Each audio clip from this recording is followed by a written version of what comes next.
이 시간 예배의 자리에 나오신 여러분을 축복합니다. 오늘 저는 앞서 읽은 마태복음 26장 36절부터 46절까지의 본문으로 겟세마네 기도라는 제목의 설교를 하려고 합니다.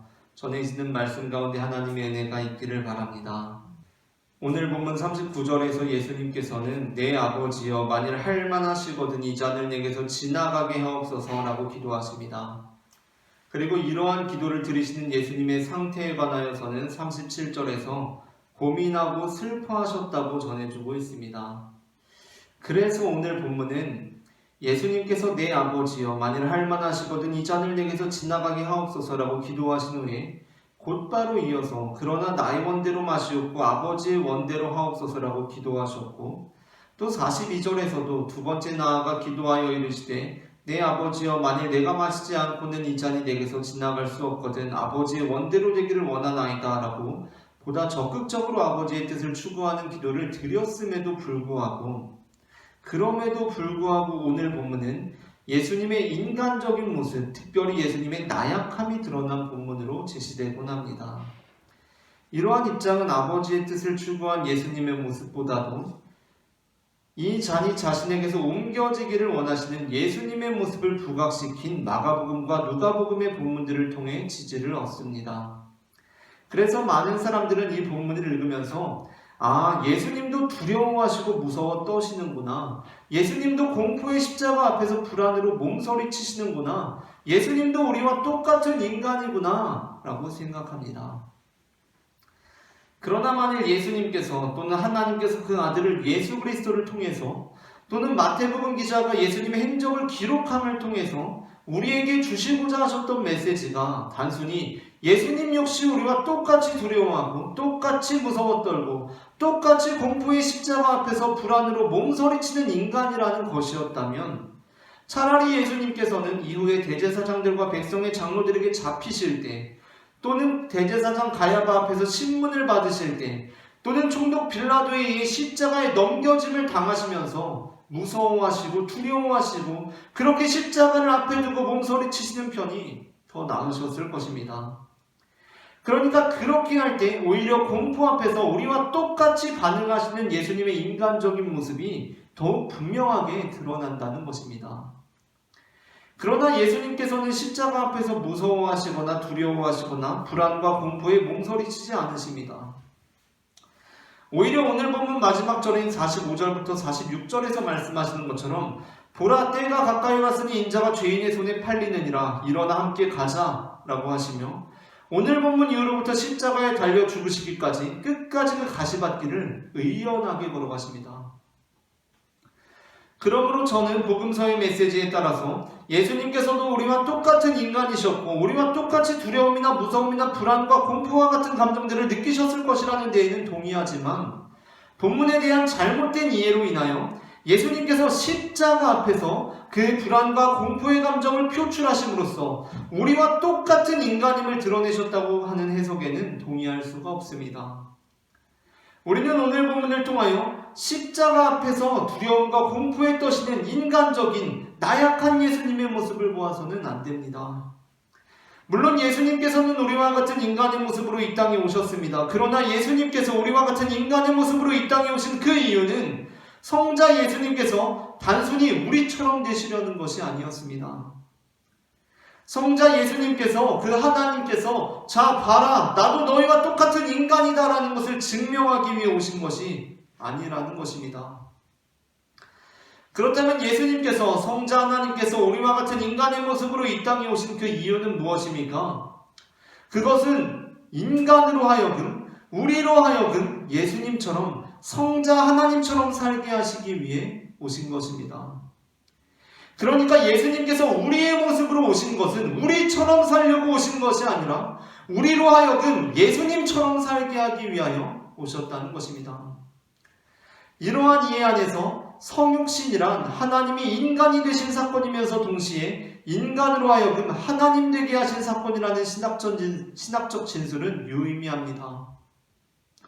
그렇다면 우리가 오늘 본문을 통하여 깨달아야 할 것이, 예수님도 우리와 똑같은 인간이라는 것이 아니라 예수님도 우리와 똑같은 인간이라는 것이기보다는 예수님께서 우리가 어떻게 살아야 하는지 그 길을 보여주신 것이라고 한다면 예수님께서 우리에게 본을 보여주신 그 모습은 어떠한 모습입니까?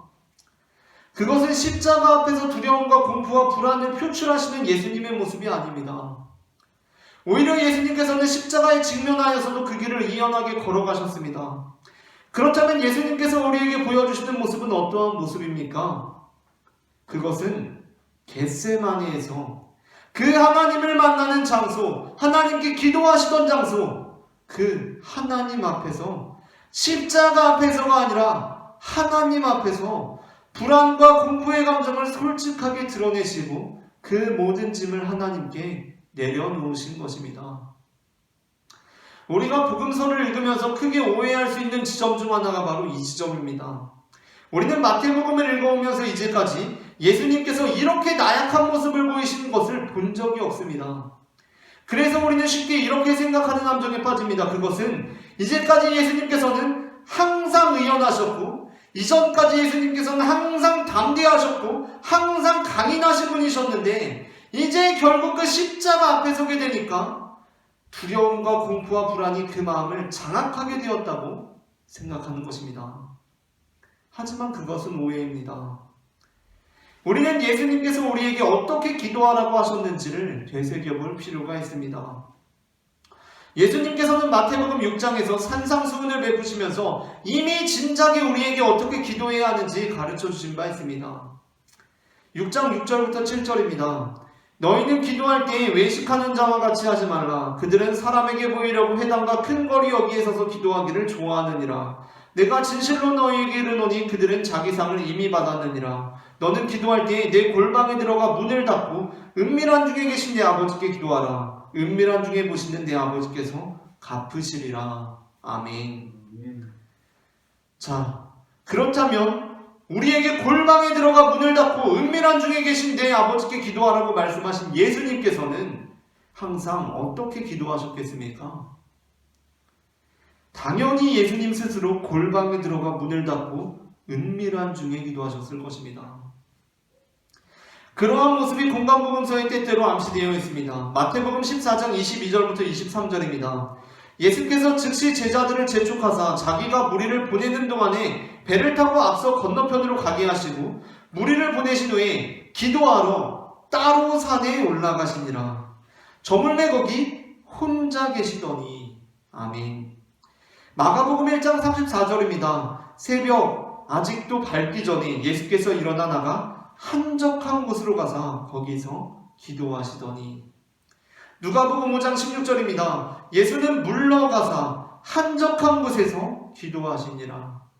누가복음 6장 12절입니다. 이때에 예수께서 기도하시러 산으로 가사 밤이 새도록 하나님께 기도하시고. 아멘. 이 본문들이 암시하는 바가 무엇입니까? 예수님께서는 기도하실 때 골방으로 들어가셨다는 것입니다. 다른 사람들에게 기도하는 모습을 볼 수도 없고 그 기도하는 소리를 들을 수도 없는 은밀한 곳으로 가셨다는 것입니다. 그래서 예수님께서 기도하러 가실 때 제자들은 예수님께서 기도하러 가신 것까지만 알았지 예수님께서 그곳에서 구체적으로 어떻게 기도하셨는지 자세히 알지 못했습니다. 그러므로 우리는 오늘 본문에서처럼 예수님께서 내 아버지여 만일 할만하시거든 이 잔을 내게서 지나가게 하옵소서 그러나 나의 원대로 마시옵고 아버지의 원대로 하옵소서라고 기도하신 것이 겟세마네에서 처음 드리신 기도라고 단정할 수가 없습니다. 아니 저는 그 기도가 겟세마네에서 처음 드려진 것이 아니라 마가복음 1장 35절에서 공생애를 시작하시고 얼마 되지 않았던 그 어느 날 새벽 아직도 밝기 전에 예수께서 일어나 한적한 곳으로 가서 거기서 기도하신 내용과 똑같았을 것이라고 생각합니다. 그러니까 사실 예수님께서는 이제 막 십자가를 코앞에 두시고 갑작스러운 공포와 불안에 사로잡힌 것이 아니라 불안과 공포, 두려움과 고민스러움 그 모든 것들은 사실 예수님께서 처음 공생애를 시작하시면서 예수님을 늘 따라다니며 괴롭히던 악령과 같은 감정들이었을 것이라는 것입니다. 다만 예수님께서는 늘 따로 한적한 곳에 가셔서 그렇게 골방에 들어가 문을 닫고 은밀하게 기도하셨기에 제자들은 단 한 번도 그 기도하는 모습을 볼 수 없었고 그 기도하시는 내용을 들을 수 없었던 것입니다. 그런데 오늘 본문에서 예수님께서는 처음으로 그 기도의 자리에 제자들과 함께 가십니다. 어떤 사람들은 예수님께서 겟세마네로 가시며 베드로와 세베대의 두 아들, 즉 야고보와 요한을 그 기도하시는 자리에 보다 가까이 데리고 가시고 다른 제자들은 더 먼 거리에 앉아 있으라고 하신 것이나 또 예수님께서 베드로와 야고보와 요한을 머물라고 하신 것보다 조금 더 나아가셔서 기도하신 내용들, 그 구분하신 것에 주목하기도 하지만 그보다도 오늘 본문의 핵심적인 내용은 예수님께서 그 제자들을 기도의 자리에 함께 데리고 가셨다는 데 있습니다. 그러니까 이제까지 늘 따로 혼자 한적한 곳에 가셔서 은밀한 중에 기도하시던 예수님께서 오늘 본문에서는 제자들을 자신의 은밀한 기도의 자리로 초청하시고 골방에 들어가시되 그 문을 살짝 열어두심으로 제자들로 하여금 예수님께서 어떠한 모습으로 기도하시고 어떠한 내용으로 기도하시는지 보고 듣고 알게 하신 것입니다. 어떤 이들은 제자들은 잠들었기 때문에 예수님께서 어떠한 모습으로 기도하시고 어떠한 내용으로 기도했는지 보고 듣지 못했을 것이라고 주장해도 하지만 만일 그랬다면 오늘 본문 역시 이전의 것들과 동일하게 예수는 물러가서 한적한 곳에서 기도하시니라 이렇게 간결하게 처리되었을 것입니다. 그러므로 우리는 제자들이 비록 잠들기는 했지만 다행히 그곳에서 어렴풋이나마 예수님께서 어떻게 기도하시는지 무엇을 기도하시는지 보고 듣고 그 후대에 전할 수 있었다라고 읽는 것이 적절할 것입니다. 그렇다면 예수님께서는 왜 이제서야 제자들에게 그 은밀한 자리를 공개하신 것입니까? 먼저 예수님께서 이제껏 그 은밀한 자리를 공개하지 않으신 이유는 앞서 말씀드린 대로 본래 기도는 은밀한 중에 하는 것이기 때문입니다. 그것이 예수님께서 우리에게 가르쳐 주시는 기도의 가장 기본적인 방식이었습니다. 그러므로 예수님 역시 드러내어 기도하기보다는 홀로 골방에 들어가 문을 닫고 은밀하게 기도하셨던 것입니다. 그런데 그렇다면 이제껏 공개하지 않으셨던 그 모습을 이제 제자들에게 공개하시는 그 이유는 무엇입니까? 그 이유는 예수님께서 이제 곧 십자가에 달리시고 고난을 당하시고 죽으시고 또 부활하시더라도 승천하여서 이전과 같이 그 제자들과 함께 육신으로 동행할 수가 없기 때문이었습니다. 그러니까 예수님께서는 이제 자신 없이 하나님 나라를 위하여 자신의 뒤를 이어 사역할 제자들에게 그들의 교회의 지도자들로서 그들의 마음 가운데 일어날 두려움, 공포, 불안들에 대하여 어떻게 대처해야 할지 가르쳐 주시기 위해 그들을 자신의 은밀한 기도의 자리에 이 사역의 끝자락에 동행케 하신 것입니다. 그리고 이제 여실히 그 모든 것을 보여주고 계십니다. 자신의 나약함, 자신의 연약함, 자신이 겪고 있는 슬픔, 고민스러운 표정들을 다 보여주십니다. 제자들 앞에서 단 한 번도 짓지 않았던 그 매우 고민스러워하시고 자신의 안위로 인하여 슬퍼하시는 표정을 보이십니다. 그 나약한 모습을 보이십니다. 이것은 주님께서 우리에게 베푸신 또 하나의 은혜이며 제자들을 향한 배려입니다. 만일 예수님께서 끝까지 자신이 기도하시는 모습을 보이시지 않고 마지막 겟세마네에서조차 혼자 따로 가셔서 기도하셨더라면 우리는 주님의 길을 따르는 제자들로서 걸어가야 할 길목에서 그 길을 잃고 방황하기가 십상이었을 것입니다. 그렇게 되었을 때 예수님께서 끝까지 그 모습을 보이지 않으셨을 때 우리가 보던 예수님은 늘 강인하기만 하신 분일 것입니다. 그런데 내 모습을 보니 어떻습니까? 나는 연약합니다. 내 안에 두려움이 있습니다. 우리가 아는 예수님은 늘 담대하기만 하신 분이십니다. 그런데 나는 어떻습니까? 내 안에 불안함이 있습니다.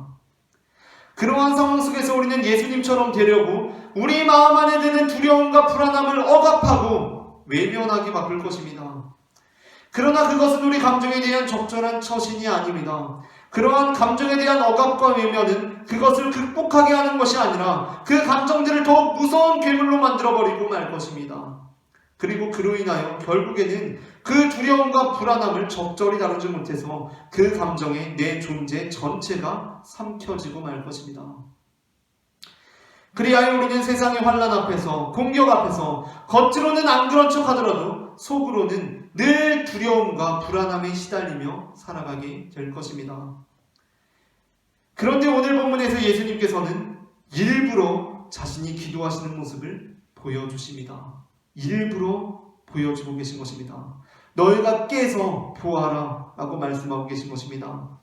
자신이 두려워하고 불안해하며 기도하고 자신의 안위에 대하여 걱정하는 모습을 보여주십니다. 그 나약한 모습을 보여주십니다. 그것을 통하여 우리는 예수님께서 제자들 앞에서, 사람들 앞에서, 때로는 대적들 앞에서조차 어떻게 늘 강인하고 늘 담대하며 늘 의연한 모습으로 설 수 있었는지 그 비결을 발견하게 됩니다. 즉 예수님께서는 자신의 나약함을 단순히 억압하거나 외면하신 것이 아니라 하나님 앞에 내려놓음으로써, 그렇게 하나님 앞에 나아가 자신의 두려움을 솔직히 고백하고 그 앞에 울부짖어 기도함을 통해 내려놓으심으로써 사람들 앞에서는 늘 강인하고 의연하고 담대하게 서실 수가 있으셨던 것입니다. 그러므로 우리는 오늘 본문을 읽으면서 이러한 비유가 자주 비유되기 때문에 말씀을 드리는데 이렇게 이해해서는 안 됩니다. 어떻게 이해하는 것이냐면, 우리에게 아버지가 있는데 이제까지 그 아버지께서 아버지 어머니의 죽음으로 인해서 슬픔을 잘 참고 계셨습니다. 장례를 치르는 중에 아버지께서 할머니가 돌아가셨는데 그 아버지의 어머니의 죽음으로 인한 슬픔을 아버지께서 잘 억누르고 계셨습니다. 그런데 장례 마지막 날 발인을 진행하면서 아버지께서 울음이 터지고 마신 것입니다. 근데 우리는 그렇게 이 장면을 연상해서는 안 된다는 것입니다. 예수님께서 그 감정을, 불안을, 두려움을 잘 억누르고 계시다가 마지막 십자가 앞에서 결국에는 그 두려움과 불안에 몸소리치는 장면으로 이해해서는 안 된다는 것입니다. 그러한 현상은 본문에 대한 이해를 그릇되게 만듭니다. 오히려 우리는 이 본문을 읽으면서 이제 은퇴를 앞둔 한 운동선수의 모습을 연상하는 것이 오히려 더 유익합니다. 어떤 한 체조 선수가 있었습니다. 그리고 이 은퇴를 앞둔 체조 선수에게는 이제 곧 중학생이 되는, 그리고 체조 선수인 아버지를 따라서 체조 선수가 자신도 되겠다는 자녀가 있었습니다.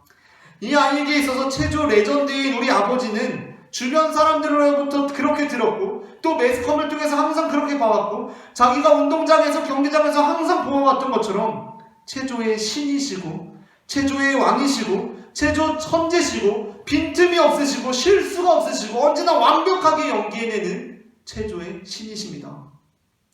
그러던 어느 날 은퇴를 앞둔 아버지가 이제 체조 선수를 꿈꾸는 자신의 자녀, 이제 중학생이 되는 그 자녀를 데리고 처음으로 자신의 개인 체육관을 데리고 갑니다. 그곳에 가서 아이는 항상 보아오던 멋진 아버지의 모습이 아니라 아버지의 고민의 흔적들, 실패의 흔적들, 노력의 흔적들을 발견하게 됩니다.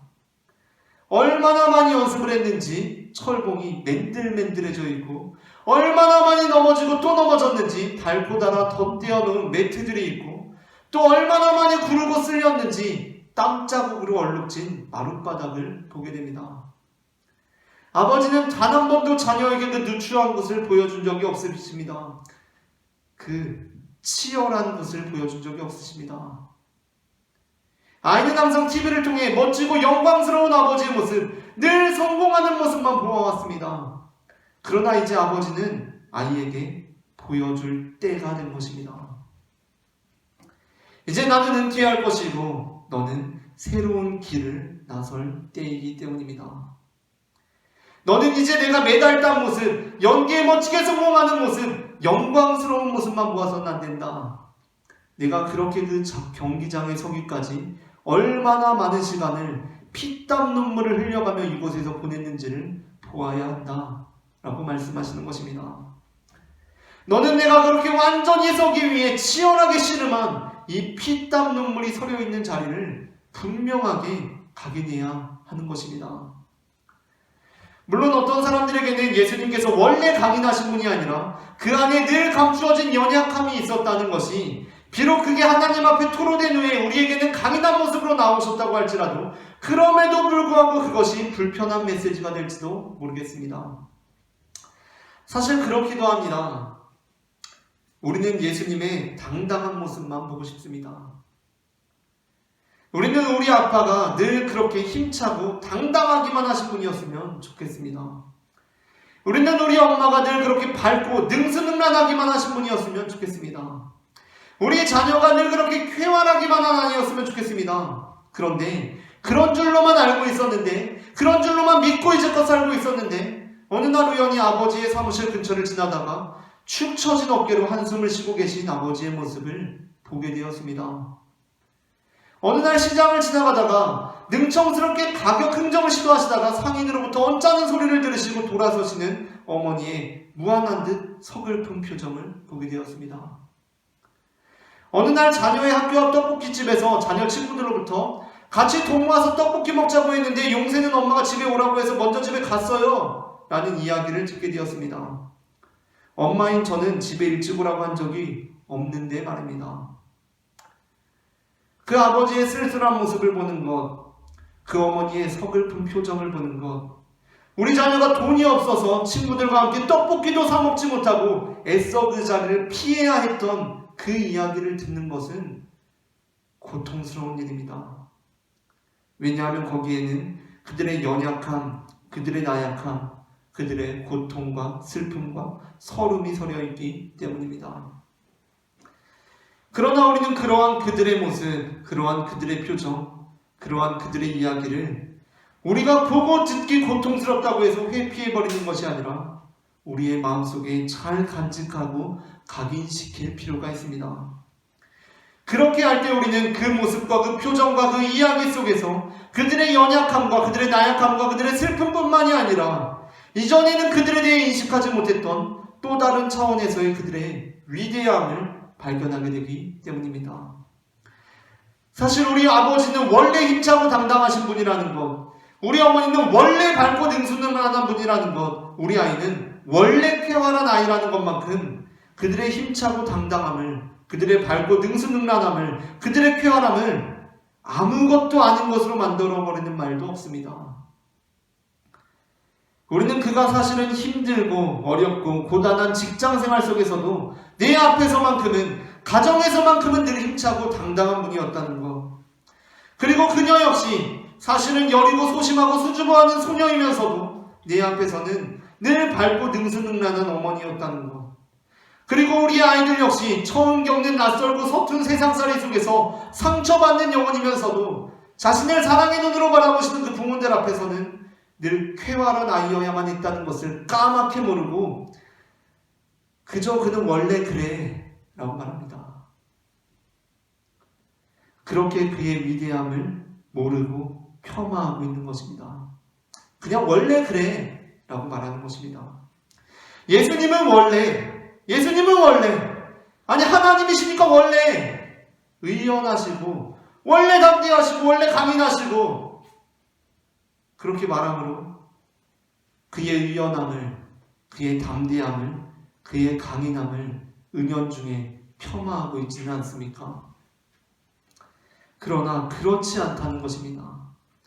주님은 십자가를 앞에 두시고 이제 막 갑작스러운 두려움에 사로잡히신 것이 아니라 처음부터 지금까지 늘 두려우셨을 것입니다.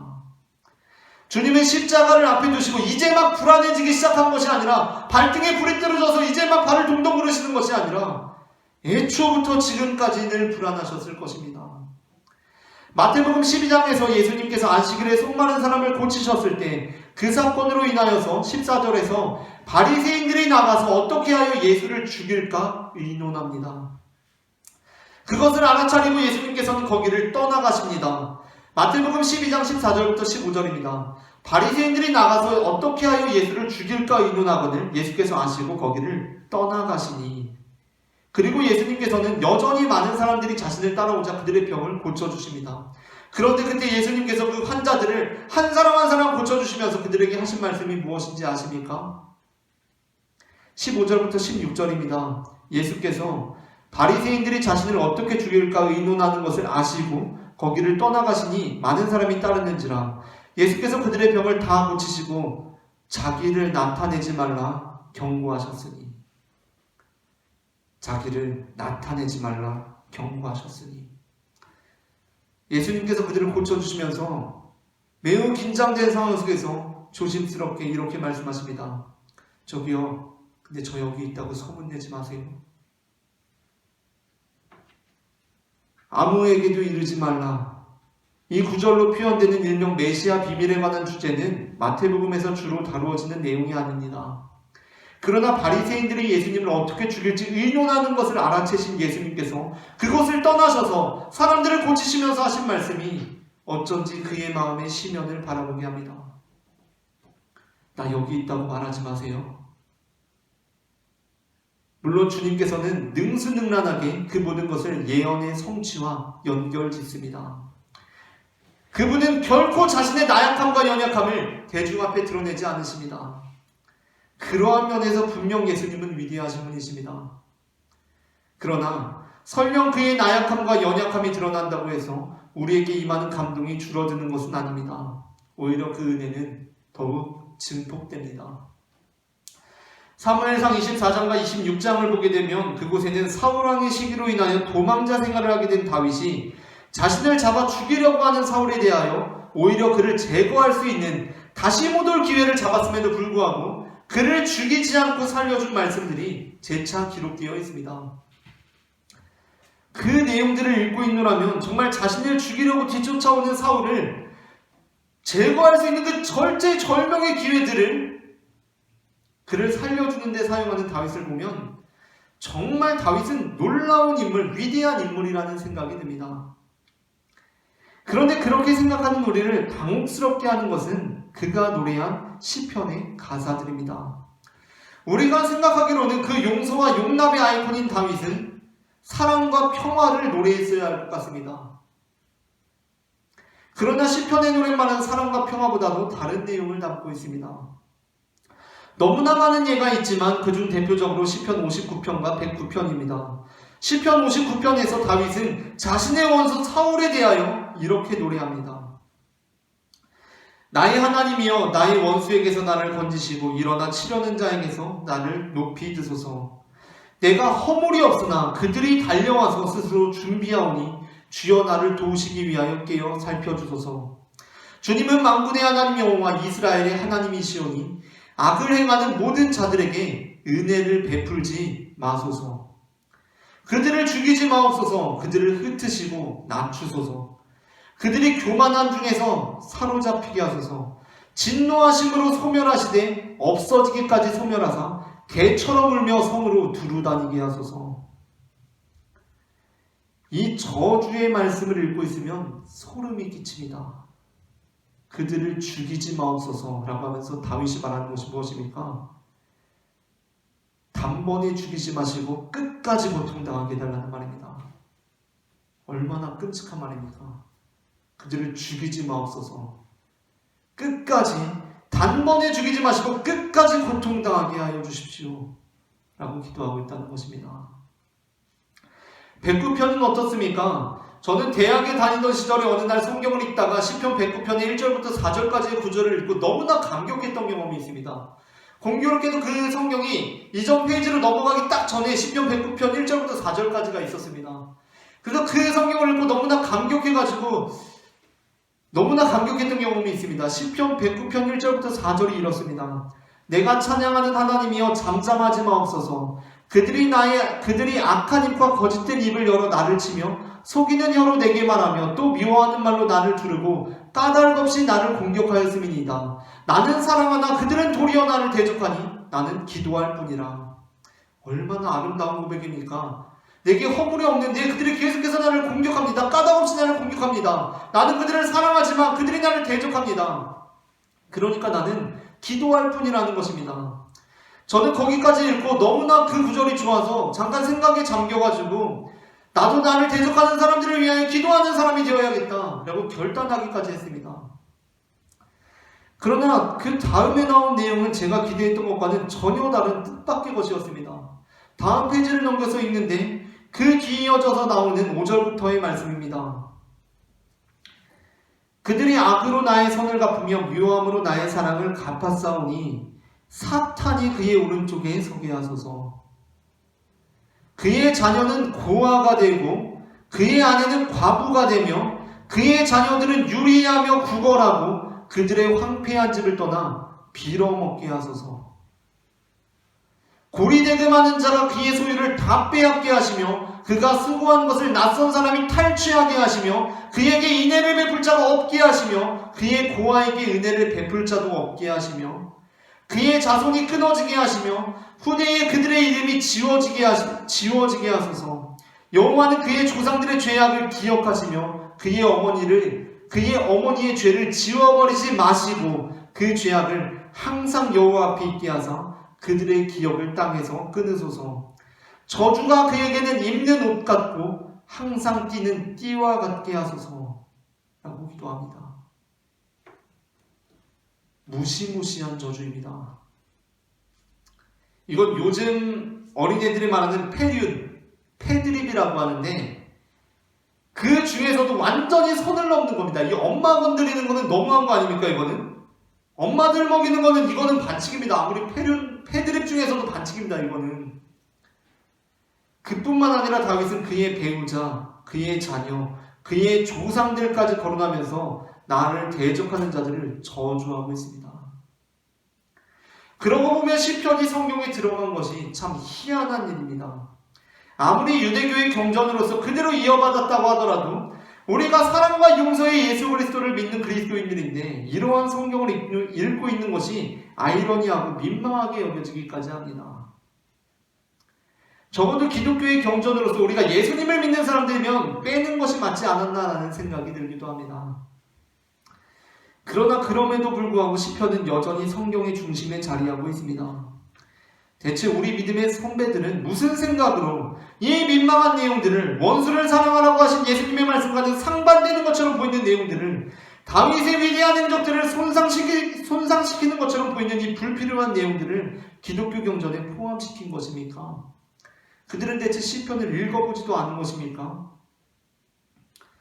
그 이유는 이 내용이 단순한 저주가 아니라 그렇게 다윗이 그 사울을 향해서 또는 자기 주변 사람들과 나눈 이야기를 통해서 말하고 있는 것이 아니라 그가 하나님 앞에 나아가 드린 기도드리기 때문입니다. 다윗은 자신의 감정을 억압하거나 외면하지 않았습니다. 그는 두려웠고 분노했으며 무서웠고 화가 났습니다. 그러나 그는 그러한 자신의 모습을 자신의 원수에게 그리고 자신의 동지들에게 보이지 않았습니다. 그는 오로지 하나님 앞에 나아가 자신의 두려움, 자신의 분노를 내려놓았습니다. 그러고는 그 골방에서 문을 열고 세상으로 나아가서는 사울을 용서했습니다. 저는 아마 그것이 그가 사울을 용서할 수 있었던 능력이 되었으리라고 생각합니다. 우리는 세상 속에 살아가면서 두려우면 두려워하고 무서우면 무서워하고 짜증나면 짜증나고 화가 나면 화를 냅니다. 나를 화나게 한 그 사람을 향해 화를 내기도 하고 심지어는 다른 일로 짜증나는데 괜한 사람, 만만한 사람, 편한 사람에게 짜증을 내기도 합니다. 그렇게 나뿐만 아니라 다른 사람들에게도 그다지 좋은 영향을 미치지 못하며 살아갑니다. 다윗이 우리에게 보여준 모습은 그러한 모습이 아닙니다. 예수님의 겟세마네 기도가 담고 있는 의미는 그와는 전혀 다른 것입니다. 예수님께서는 늘 힘있는 모습으로 주변 사람들에게 힘을 불어넣어 주십니다. 늘 희망찬 모습으로 주변 사람들에게 희망의 바람을 몰고 오십니다. 물론 예수님 역시 그 마음에 절망과 무력감이 찾아오기도 합니다. 그러나 그 모든 것은 아버지 앞에 나아가 쏟아놓습니다. 그리고 다시 그 은밀한 곳으로부터 공개된 곳으로 나오실 때에는 의연하고 담대하고 강인한 모습으로 나오시는 것입니다. 저는 우리가 누군가의 아버지라면, 누군가의 어머니라면, 누군가의 딸이고 아들이라면, 그리고 무엇보다 우리가 이 땅 가운데 살아가는 그리스도인들이라면 우리가 주변 사람들에게 예수님처럼 늘 의연한 사람, 믿음직한 사람, 능수능란한 사람, 보기만 해도 힘이 되는 사람이 되기를 원합니다. 그렇다면 우리는 어떻게 해야 합니까? 내 안에 있는 두려움, 불안, 분노, 짜증을 애써 억압하고 외면해야 합니까? 그냥 참아야 합니까? 절대로 그러지 마시기를 바랍니다. 절대로 그러지 마시기를 바랍니다. 그러다가 마음의 병이 듭니다. 그 모든 것을 주님 앞에 가지고 나와서 쏟아놓으시기를 바랍니다. 원수를 바라보며 그 원수를 향해서 에라이 나가 죽어라 라고 저주하는 것이 아니라 그 분노를 주님께 가지고 나와서 다윗처럼 기도하시길 바랍니다. 시편을 읽으시기를 바랍니다. 아마 마음이 후련해지고 그렇게 시편을 읽다가 아무리 그래도 내가 이 정도로까지 말하는 것은 좀 심하지 않나라는 생각마저 들 것입니다.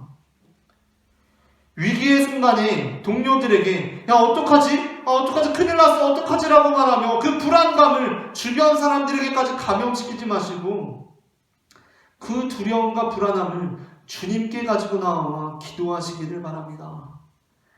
그렇게 함으로 우리는 모두가 두려워 도망치는 십자가의 길 앞에서도 일어나라 함께 가자 보라 나를 파는 자가 가까이 왔느니라 라고 담대하고 의연하게 말할 수 있을 것입니다. 이처럼 하나님께서는 우리가 그분 앞에 두려움을 가지고 나아갈 때 용기를 더하여 주시며 불안함을 가지고 나아갈 때 우리의 마음을 붙들어 주시며 상한 마음을 가지고 나아갈 때 온전케 하시는 분임을 저는 마태복음 26장 36절부터 46절 말씀을 근거로 고백합니다. 오늘 전해진 말씀 가운데 하나님의 은혜가 임했기를 바랍니다.